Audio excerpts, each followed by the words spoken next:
Bismillahirrahmanirrahim. Alhamdulillahi rabbil alamin wa bihi nasta'in wassalatu wassalamu ala asyrafil mursalin wa ala alihi wa man da'a bi da'watihi ila yaumiddin. Hadis 501. Wa an Aisyah radhiyallahu anha anna Rasulullah sallallahu alaihi wasallam hina tuwfiya sujya biburdin haibarah muttafaq alaih. Dari Aisyah radhiyallahu anha bahawa Rasulullah sallallahu alaihi wasallam ketika baginda wafat ditutup dengan kain yang bermotif dari Yaman dan bergaris, muttafaq alaih. Jadi hadis ni cerita Nabi kita mati. Sebab tajuk kita cara ni ialah tajuk Babul Janais, Kitabul Janais, iaitu hadis-hadis mengenai dengan jenazah yang bersangkut paut dengan kematian. Hadis 501 ni dia menyebut Rasulullah ni bila dia mati, jenazah dia, mayat dia tutup dengan kain. Bukan kain kapen ni, tutup dengan kain tu daripada corok Yaman, iaitu dia ada garis-garis di kain tu. Hadis ini menunjukkan bahawa dianjurkan menutup keseluruhan jasad si mati. Bila dia kita pastikan nyawa dia tu telah pun hilang kan, roh dia cabut jadi mayat, maka kita tutup. Kita tidak lock dia terdah. Sebagaimana yang kita duk buat hari ni lah. Kita tutup, dan tutup tu tutuplah dengan kain apa-apa pun. Sebab Nabi sendiri dia tutup dengan kain bercorok jalu-jalu tu, dan tidak mestinya putih, sebab bila kita nak kapen barulah kita guna kain khah untuk kita kapen tu. Untuk sementara waktu kita tutup ni sebelum mandi gapo tu, kita tutuplah dengan kain apa sekalipun. Apa tujuan kita tutup? Hal ini bertujuan menutup aurat selain mengelakkan keaiban diri yang terdedah. Tak siapa tengoklah, takut ada di tubuh badan dia tu menyebabkan bila terdedah gitu kan, boleh menimbulkan keaiban. Jadi kalau kita tengok sini kan, mayat manusia ni istimewa daripada mayat benda lain. Kalau haiwan mana sekalipun, bila dia mati saja, jasad dia tu jadi najis, bangkai, semua najis, kecuali manusia. Ada lagi yang tidak najis ke apa dia? Selain pada semut, ikan, lagi selagi. Atau sekiranya sembelih tu hak mati gen. Gapo soal lagi? Selain pada ikan. Gapo? Belalah. Dua ni dia tidak najis. Sebab tu belalah dengan ikan ni boleh makan walaupun tak sembelih. Hukum menutup seluruh jasad si mati menurut jumhur ulama adalah sunat, tidak wajib. Sunat kita tutup. Tapi orang kita ni memanglah, amalan tempat kita ni memang amalan menurut sunnah dah lah. Walaupun sunat, boleh katakan bila mati tu tak ada orang, tinggal terdedah saja gitu kan. Nabi sallallahu alaihi wasallam mengajar agar jenazah sebaik-baiknya ditutup sebaik saja dia menghembuskan nafas yang terakhir. Bila kita pastikan dia tu dah mati dah, maka tutuplah dia. Kalau tak mati lagi, kalau kita tutup, lemahlah pula. Kena pasti dulu. Jika tidak terdapat kain yang cukup, maka boleh diganti dengan izkir. Gapo dia izkir? Iaitu sejenis rumput berbau wangi. Ni orang jerih berdoa, Ka'ab berdoa. Tak ada kain yang buat tutup. Jadi tutuplah dengan kain, mana-mana kain sekalipun. Tapi kalau tak ada kain dah, dia boleh tutup dengan rupuk kering. Rupuk jenis rupuk izkir. Rupuk ni rupuk bang wangi. Amalan ini boleh dilihat sebab ni berlaku depan Nabi. Dalam peperangan Uhud, Mus'ab bin Umair. Semua orang, ramai orang tahulah cerita dia, Mus'ab bin Umair. Dia ni seorang pemuda bangsawan. Sekadar sepitah lalu kalau nak tahu siapa dia. Mus'ab bin Umair, orang bangsawan yang tampan, menjadi kegilaan gadis-gadis. Orang muda Mekah masa itu. Dia anak orang kaya dan dia pakai pula dengan pewangi yang mahal. Dia orang kaya. Pakaian yang mahal, minyak wangi yang mahal. Orang pula tampan dan kalau kita kira orang handsome lah.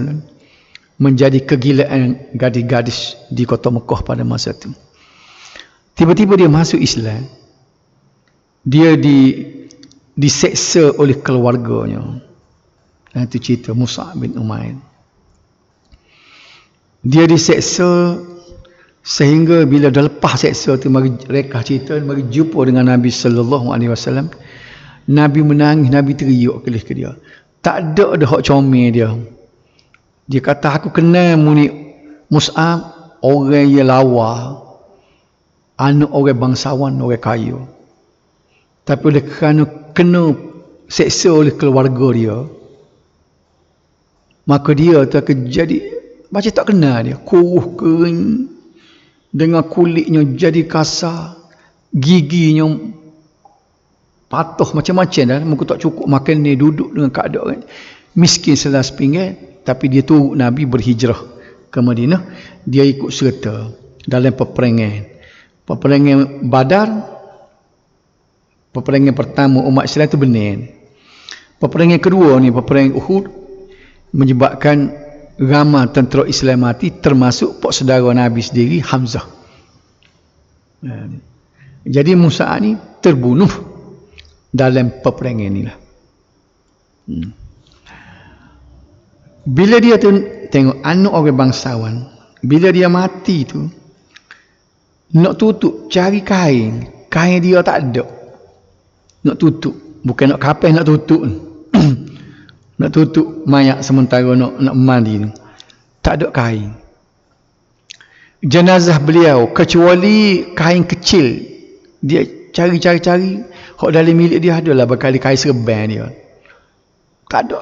Oh, kita lah ni kan pakaian 2 lemari tak muat lagi dah. Macam-macam pakaian kita. Pakaian malam, pakaian tidur, pakaian semayang suku-suku. Sahabat dulu kan selat-selatu juga. Tidur pihak tu, semayang pihak tu. Gak kerja pihak tu. Selat sepinggan sungguh. Kita lah ni orang sebut selat sepinggan, tidak selat sepinggan juga.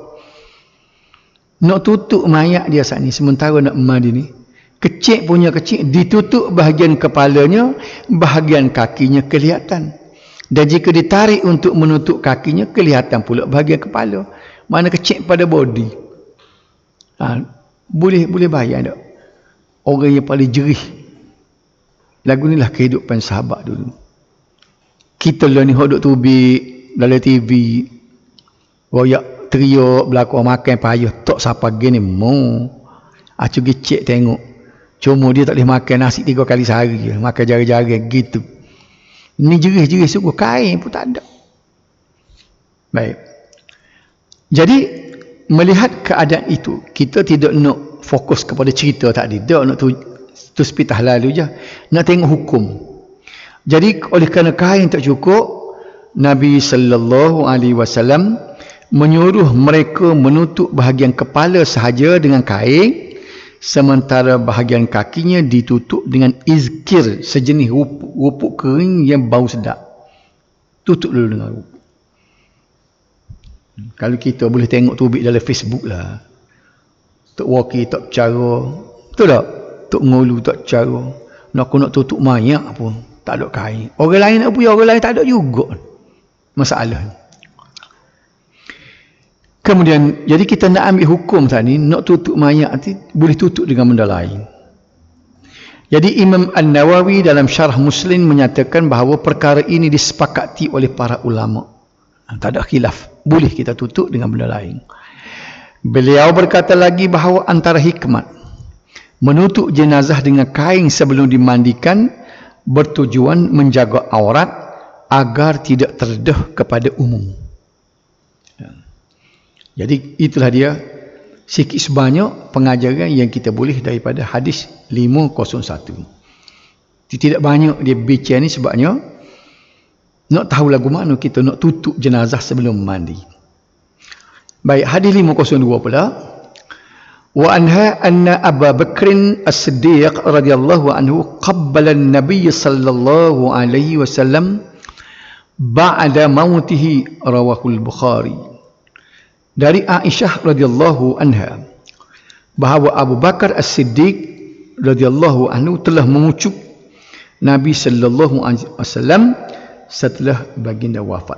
Ini riwayat Al-Bukhari. Jadi kita tengok orang duduk kucuk mayat tu kan, mana itu adalah sunnah. Abu Bakar dia buat gitu ke Rasulullah sebab ketika sebelum Rasulullah tu mati, ada seorang sahabat nama Uthman, bukan Sayyidina Uthman, dah Uthman lain. Bila dia mati, Rasulullah pergi kucuk mayat dia. Kita pergi cium mayat. Ini untuk keluarga yang terdekat. Yang kalau berlainan jantina ni kena yang mahram dia. Pak saudara, okay? Anak saudara, tok saudara boleh berlaku tu. Sepupu tak boleh. Tu. Berjujuknya pakak mari. Kata nak pergi mana ni? Ada tepat. Masa tok tua mati mula. Hak tino berjujuk, sepupu, dua pupu dia pakak mari. Kata nak buat apa ni? Nak cium mayat. Jadi mana dengan dia ni? Sepupu tak boleh kata. Bubuh muka belakang puak tino. Tak boleh. Hak mahram dia saja mari ni. Mak darah boleh, anak saudara mari kata. Tak ada masalah lah. Sebab dia mahram tu dia kira bukan mahram, hak tu halal. Kita dengan isteri kita bukan mahram. Sebab tu boleh nikah. Tapi ya kita jadi tak apa dengan dia tu sebab dihalalkan. Itu cerita lain. Bukan kita ni jadi mahram dia dah. Hak tanggai semaya tak boleh. Tu kira hak tanggai semaya tak boleh.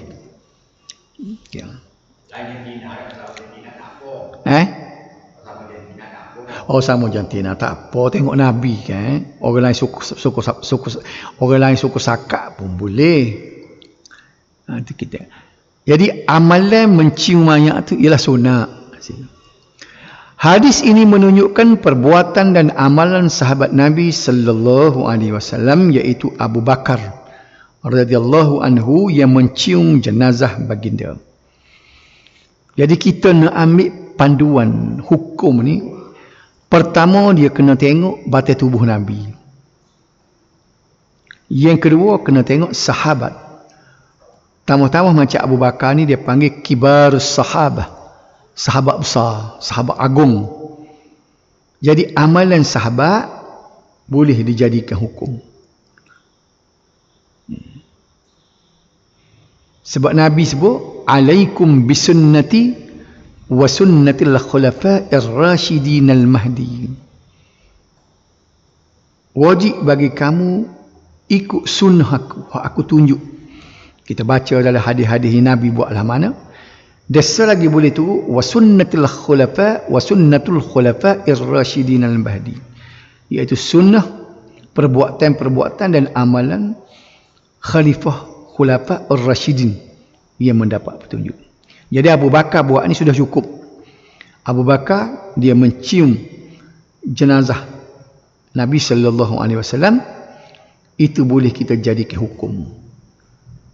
Kenapa Abu Bakar buat? Kerana dia tengok Nabi buat. Hal ini berlaku sejurus selepas kewafatan Nabi sallallahu alaihi wasallam pada 12 Rabiul Awal tahun 11 Hijrah. Awal tahun 11 tu Nabi mati. Nabi dan sempat duduk di Madinah 10 tahun. Nampak situ 10 tahun, jadi masuk tahun 11 tu Rabiul Awal ni bulan yang ketiga. Dia pun wafat, mati. Baik. Bila Nabi mati, setelah memasuki rumah baginda sallallahu alaihi wasallam, Abu Bakar mendapati jenazah baginda ditutup. Macam biasalah tutup tu. Lalu beliau menyingkapnya. Jadi bila Abu Bakar naik atas rumah Rasulullah, tamu-tamu dia dengan Rasulullah tu menatu dia kan Rasulullah ni, sebab isteri Rasulullah tu Aisyah, anak Abu Bakar kan. Jadi dia pun selok menyingkapnya. Lepas tu Nabi cium. Bila cium dia menangis. Kemudian dia menutup balik. Perbuatan ini menjadi dalil kepada keharusan mencium dan mengucup jenazah dalam Islam. Ini dalil. Okay. Ini orang panggil sunnah perbuatan Nabi. Sunnah Nabi, hadis Nabi ni dia ada 3. Perkataan, perbuatan dan pengakuan. Itu tahu belakang tu. Nabi tak kecek tapi Nabi buat. Orang panggil hadis perbuatan macam ni. Mananya? Belum mandi? Dia boleh belakang. Boleh belakang. Sebelum mandi pun boleh. Okey. Mula tok guru dulu ramai orang kecil ketika dia dia baru mati tak mandi kan. Ada betul ada situ gitu umur dia. Lepas keluarga dia orang nombor 3 boleh cium. Dia panggil, orang keluarga dia panggil, betul. Main-main naik. Baik. Malah hal ini juga pernah dilakukan oleh Nabi sallallahu alaihi wasallam sendiri. Tengok. Abu Bakar dia buat lagu tu sebab dia tengok Nabi sallallahu alaihi wasallam ketika baginda mencium jenazah Uthman ibn Maz'un. Nama Uthman nak sebut tadi. Sayyidina Uthman itu Uthman ibn Affan. Ini Uthman ibn Maz'un. Sambil menitis air mata baginda di atas pipinya. Jadi bolehlah kalau jatuh air mata. Kalau ada orang kata cium tu jangan jatuh air mata, tak apa. Nabi pun jatuh air mata. Dia sayang ke Uthman. Sedih juga. Sebab Nabi ni manusia seperti kita. Jangan kita duk nampak pelik Nabi ni. Pelik dia ada wahyu je. Dia maksum. Tak ada dosa. Bukan tak ada dosa. Dia tak jadi buat dosa dia. Lepas tu dia ni orang cerdik. Sifat tu. Sifat ikan daripada Rasul kan. Sidik. Amanah tabligh fatanah. Situ dah. Benar-benar pelik tak ada. Tak ngatuk ke dak, dia ngatuk seperti kita. Nabi ni jiwa dia kuat tapi dia ada sedih. Tengok apa dia menangis. Nabi pun ada takut. Gementar dia tengok Jibril turun ketagunyuk kan dia kan. Siapa suruh bini dia selimut. Zammiluni selimut aku selimut. Itu nak royak. Ini nak sebut acak ni pasalnya. Orang ni dia cuba nak bawa Nabi tu benda pelik. Pelik Nabi ni buat daripada cahaya. Jadi cerita-cerita pelik. Cerita pelik Nabi ni hak dia royak macam Isra' Mi'raj atau tu dia pelik. Hak lain tak ada pelik. Sebabnya sengaja Tuhan buat supaya serupa dengan orang ni untuk tiru. Kalau Nabi pelik tak boleh tiru lah pula. Kalau tubuh dia tu buat daripada cahaya, bukan kata daripada cantumnya benih muk dengan air seperti kita ni dah. Daripada segupar darah jadi daging, lepas daripada daging tubik dengan tulang-tulang jadi dengan jasad gini kan. Tidak mengikut perkembangan manusia. Hak tu dia cuba nak rosak fikiran kita. Nabi ni buat pelik mari daripada cahaya. Sebab tu banyak sungguh hadis-hadis palsu. Lagi dengan hadis dia kata Nabi tanya Jibril, mu umur berapa? Jibril kata aku lahir tu tak berapa ribu tahun dah dia kata. Jadi maknanya aku tengok bintang tu, dia kata. Aku lahir tu katanya Jibril, aku tengok bintang tu ada dah. Dan bintang tu dia kata akan timbul berapa, tak ingatlah cerita tu, moga hadis palsu ke tidak dah hafal hal ni. Dia kata berapa ribu tahun dia akan tubik sekali. Bintang tu kan? Berapa ribu tahun tubik sekali. Jibril kata aku dan tengok bintang tu tak tahu berapa kali dah. Maknanya beribu-ribu tahun dah. Katanya Jibril umur aku. Kemudian Nabi tanya, ni cerita hadis tak ni lah, hadis palsu tak ni. Nabi tanya pula Jibril, mu tahu ke tak Jibril bintang tu siapa? Jibril kata tak tahu. Dia kata aku lebih tua daripada bintang tu. Tidak nampak pelik. Dia nak tunjuk Nabi ni walaupun lahir ke dunia ni pada tahun gajah kan tak? Kita panggil tak? Hakikat kejadian dia tu lama dah dia. Ni mari dia pergi ke Nur Muhammad macam-macam ni. Ni benda gini kita tak boleh terbang selera sebab dia penuh akidah ni. Penuh akidah, kepercayaan khurafat. Benda-benda perkhabaran hak Nabi tak royak. Nyereka sendiri. Jadi sengaja hadis-hadis ni menyebut sifat Nabi kita ni serupa dengan manusia biasa. Ada takut, ada sedih, ada lapar, ada ngantuk. Nampak tak? Kalau kena luka, keramat tak ada masa tikan tak lu. Apa Nabi bila perang patah gigi? Hak jenis bahasa kalau ada lah jenis bahasa ilmu tikan tak lu, boleh terbang kan. Nak perang Uhud Nabi panggil, mari aku mandi dengan air ni. Nabi celuk jari dak. Bubuh air gapo gini, mandi sore hagih perang. Tetok tak lu, apa boleh tak buat. Sebab itu lari daripada sunnatullah. Benda tabi'in Tuhan buat, air lemah, api hangus. Kalau benda tajam luka. Tak ada benda pelik. Baik. Ulama bersepakat tentang keharusan amalan ini. Harus juga apa? Harus mencium jenazah. Kerana Nabi sallallahu alaihi wasallam sendiri yang melakukannya, bahkan tiada seorang sahabat pun yang mengingkari perbuatan Abu Bakar radhiyallahu anhu. Ini orang panggil sepakat sahabat. Bila seorang sahabat buat, sahabat lain tak ada kata apa. Ini dia panggil ijma' sepakat antara sahabat. Hadis ini juga menunjukkan rasa kasih sayang Abu Bakar begitu mendalam kepada Nabi sallallahu alaihi wasallam, dan ketabahannya dan keadaan ini tidak dimiliki oleh orang lain. Sebab tu dia orang nombor 2. Umat Nabi Muhammad yang paling tinggi darjat lepas daripada Nabi sendiri, siapa dia? Abu Bakar. Ni umat Nabi Muhammad. Nabi-nabi lain tu tak sekira lah, tak tahulah kedudukannya. Hak tu akidah tu. Kalulah kita ni dalam kepercayaan kita, hasil daripada kita dengar orang duduk royak cerita wali tu khamak, wali tu tinggi. Nampak tak? Kalau dia kata lebih tinggi lagi daripada Abu Bakar, penuh akidah. Orang duduk, kalau orang ngaji tasawuf sikit, hak duduk puja sangat Syekh Abdul Qadir Jilani. Dia ni tahun 300 hijrah dah. Di sekitar 300-400 hijrah pada Nabi mati. Orang sikit-sikit cerita, oh Syekh Abdul Qadir Jilani, Syekh Abdul Qadir Jilani. Siapa seruh dia? Tinggi mana pun wali dia, nak so kata keramat wali pun, martabat dia mana tinggi dengan Sayyidina Abu Bakar. Kalau kita kata lebih pada Sayyidina Abu Bakar, penuh imi. Sebab akidah ahli sunnah wal jamaah ni, orang yang tinggi sekali martabat lepas pada Nabi, Abu Bakar. Nombor 2 Umar, nombor 3 Uthman, nombor 4 Ali. Baru orang lain. Syekh Abdul Qadir Jilani tak tahu duk mana. Itu kena betul molek. Supaya juga dari segi di kalangan Nabi, kebetulan surah Al-Kahfi itu cerita Nabi Khidir. Kan Nabi Khidir tu, Nabi Musa nak belajar dengan dia nak pula ilmu tu. Dia tahu ilmu hak akan datang, hakikat. Budak ni kena bunuh sebab dia akan jadi jahat bila dia besar seksa.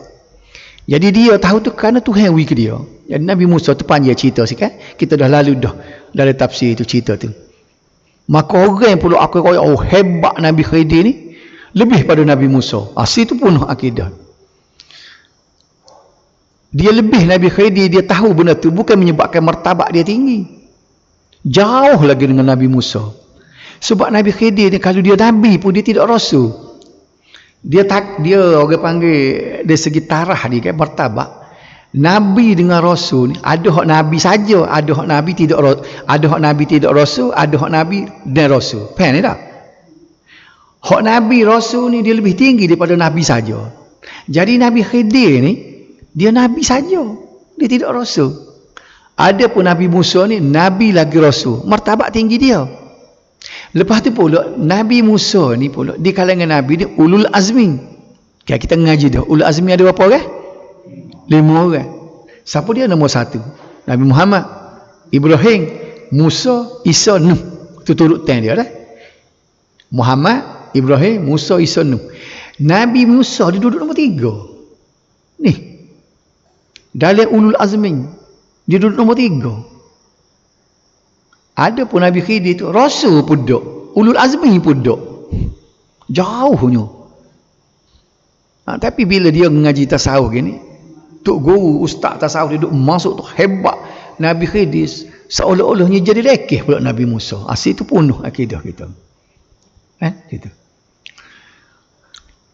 Hubungan rapat antara baginda sallallahu alaihi wasallam dengan Abu Bakar terbukti melalui pemilihan beliau sebagai teman hijrah.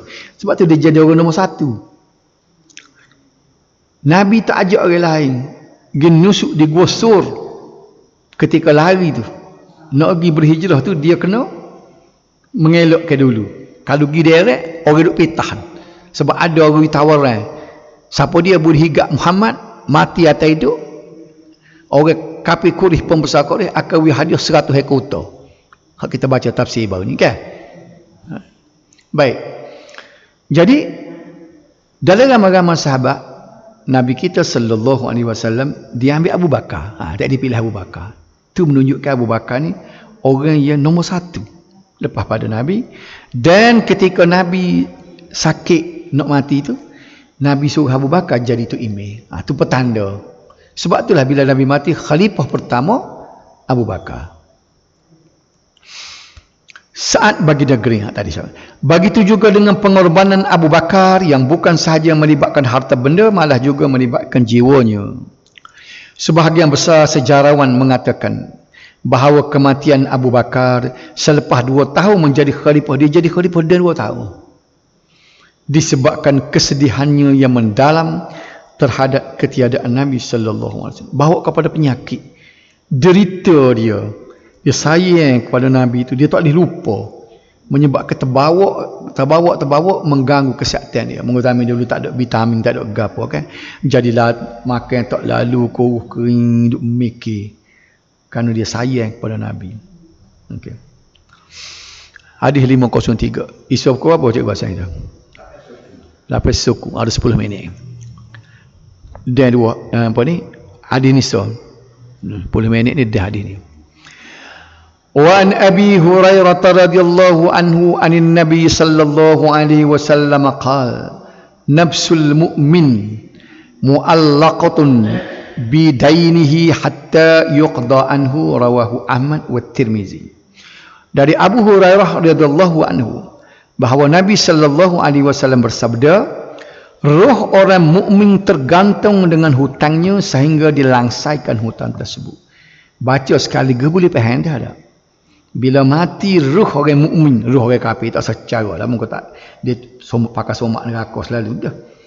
Roh orang mukmin bila dia mati, roh cabut nak naik ke atas tu tergantung-gantung,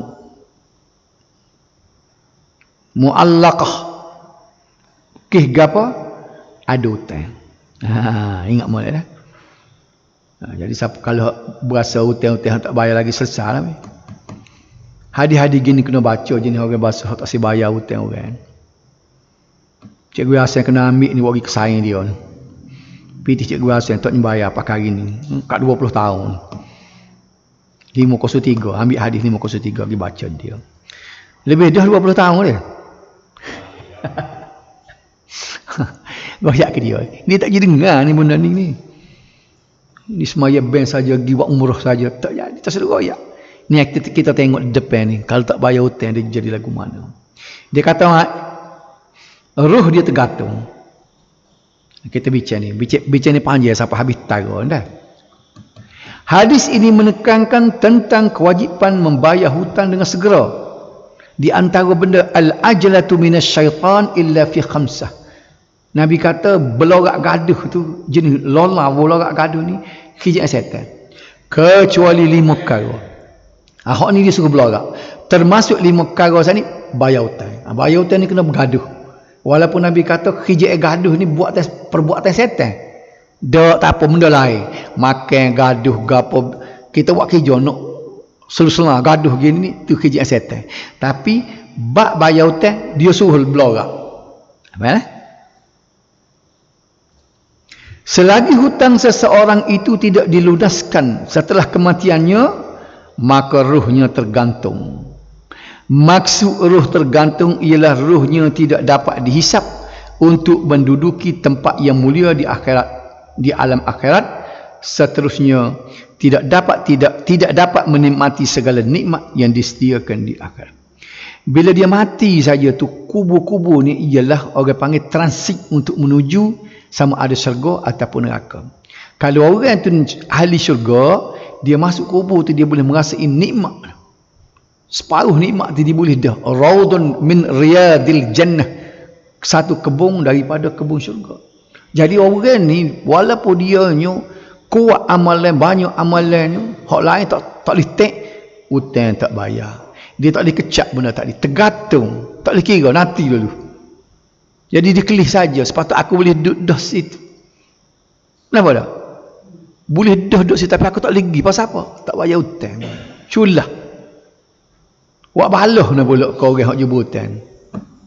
Orang jemputan kita cara malah orang ni mari tutup hutang kita buat baloh. Dia buat baloh tak kena bayar dah. Dia gamuk keselamat lagu tu. Ruh tergantung, menyesal tak sudah. Nak buat guana lagi. Okay. Hal ini berdasarkan sebuah hadis riwayat Imam Ahmad. Maksudnya ni. Sesungguhnya temanmu tertahan di pintu syurga akibat hutangnya yang belum dibayar sehingga hutang tersebut diselesaikan oleh warisnya. Duduk pintu syurga tak boleh masuk. Malah pernah Nabi sallallahu alaihi wasallam enggan solat jenazah ke atas seorang sahabat yang masih mempunyai hutang. Nabi nak pergi sembahyang jenazah, dia dengar cerita kawan ni ada hutang tak bayar. Nabi kata aku tak sembahyang puakmu. Nampak dah? Menurut Imam An-Nawawi, dia nak ulah hadis tadi. Maksud Nabi sallallahu alaihi wasallam meninggalkan solat itu adalah bertujuan supaya orang yang masih hidup tidak meremehkan pembayaran hutang si mati. Nabi nak tunjuk signal. Nabi nak tunjuk marahnya dia kepada orang tak bayar hutang. Dia bukan siapa mayat tu toknya semayang nak kebun mingguan. Dia suruh orang lain semayang. Nampak tak? Aku tak say sebab aku tak boleh. Semayanglah puakmu. Kalau tak semayang tak boleh pula sebab fardu kifayah. Walaupun baginda enggan solat ke atas jenazah tetapi baginda tetap menyuruh sahabat lain untuk solat tanpa membiarkan jenazah itu tidak disolatkan. Tak boleh lah pula. Misalnya mari kita klik belakang tak sudut semayang. Tak bayar hutang. Tak boleh. Tapi dia sendiri. Dia nak tunjuk. Supaya jadi pengajaran kepada orang yang hidup. Lain kali jangan tak bayar hutang. Baik. Apabila Islam telah berkembang. Orang faham dah. Baginda kembali solat ke atas jenazah yang mempunyai hutang. Dan baginda turut membayar hutang jenazah yang masih meninggalkan harta. Nabi tolong ambil harta kawan tu. Nabi tolong urus. Dia ni mati. Waris dia royak. Ada hutang ni. Nabi semayang juga. Tapi tak apa. Semayang dulu. Lepas ni kita selesai hutang dia. Nampak tak? Jadi. Bukannya hukum tu tak boleh semayang kalau orang tak ada hutang. Sebab Nabi semayang juga. Cuma hak Nabi tak semayang dulu tu. Ialah sebagai peringkat awal dulu. Nabi nak royak hakikat kedudukan benda. Faham tu lah. Malah orang yang mati syahid. Ingat molek dah. Sekalipun tidak terlepas daripada dosa hutangnya. Orang mati syahid ni kan, siapa pakai tak semayang, pakai tak mandi, pakai pakai balut dengan kain lain, baju dia pun tak boleh pecat. Tanya ingat begitu. Nak oyak mulianya. Sehingga nak Tuhan sifatkan orang ini, wala tahsabanna alladhina qutilu fi sabilillahi amwat bal ahya'un inda rabbihim yurzaqun. Janganlah kamu menyangka bahawa orang yang mati syahid dalam peperangan itu mati sebenarnya, tetapi dia hidup di sisi Allahnya menerima rezeki. Sebab itulah orang mati syahid, ia orang jumpa mayat beratus tahun kan, nampak tak? Mayat tak hancur, darah masih mengalir.